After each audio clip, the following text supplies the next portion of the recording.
If you're having a hard time telling the difference between both of these devices, we could not agree more. I'm Jaime Rivera with Pocket Now, reporting from MWC 2016 in Barcelona with a quick show floor comparison between the Samsung Galaxy S7 Edge and the Galaxy S6 Edge Plus, brought to you by D-Brand.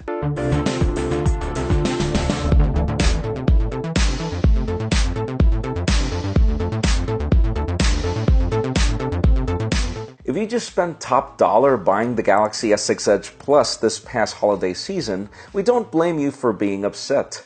Samsung's announcement of the Galaxy S7 Edge that looks almost identical to last year's phablet just leads to a lot of confusion, even though there are some significant differences.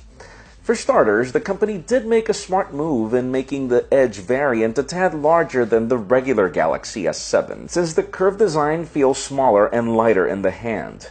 Regardless of which device you're holding, it's hard to deny that both devices are gorgeous at a distance and feel very premium in the hand. If you're the type that likes to grab attention in the public with your device, either of these is rather the way to go. Aesthetically, both devices are nearly identical. Really, if it wasn't because the Galaxy S7 Edge has a slightly smaller display, you wouldn't be able to tell them apart. From the metallic trim to the glass front and back, to even the placement of the buttons, these devices are pretty much almost the same thing, save for the few microscopic differences that you really have to nitpick to find. There's this interesting curve where the glass meets the aluminum on the new unit that you didn't really see on last year's model. And if you didn't like how the Galaxy S6 Edge Plus stood out from the crowd when it came to the camera hump department, all that got fixed with this new variant. Now, to be fair, the differences between them is rather significant when you look internally. The new Galaxy S7 is IP68 water and dust resistant compared to none of these in the larger cousin. There's also no 64GB option in the newer Galaxy S7, but the newer model marks the return of expandable storage via an extended SIM tray, which doesn't exist in last year's unit. You'd say both devices share the same gorgeous display, but this newer model provides users with an always-on mode as well, something you didn't see in the past. In addition to that, the new Exynos 8890 or Snapdragon 820 processors also include a liquid cooling system and are able to perform 30% faster, along with 60% in boost of performance in the GPU, though both of these units have the same amount of RAM.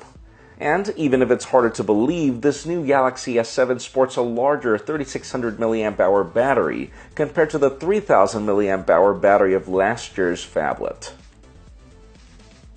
Now, even though we praise the Samsung Galaxy S6 Edge Plus for its camera, Samsung claims that this newer model has a better one.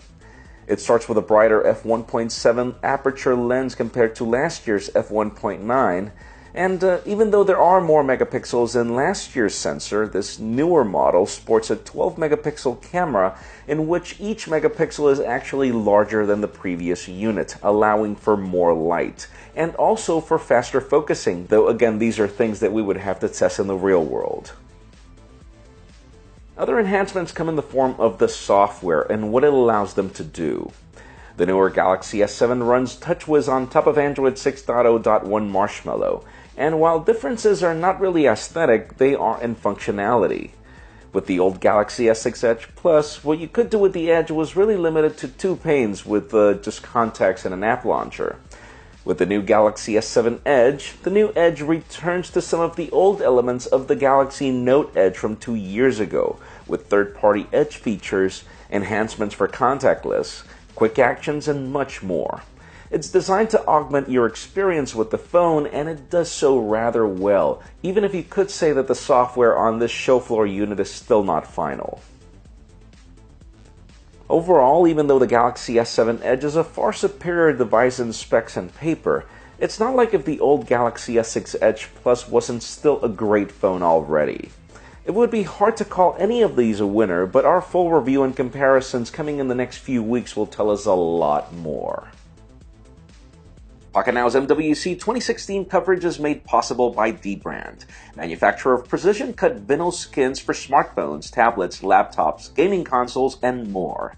If you're looking to customize the appearance of your device and add a bit of protection and grip, check out dbrand.com/MWC or visit the link in the description below. We've got more coverage coming, folks, so make sure you follow us on social media and hit that subscribe button down below for more videos like this one. You can follow me on Twitter at Jaime_Rivera or on Instagram at Jaime Rivera. And you can now also catch these videos on Vessel at vessel.com/pocketnow. Please give this video a thumbs up if you like what you saw. I am Jaime Rivera. Thank you very much for watching. We've got more coverage coming soon.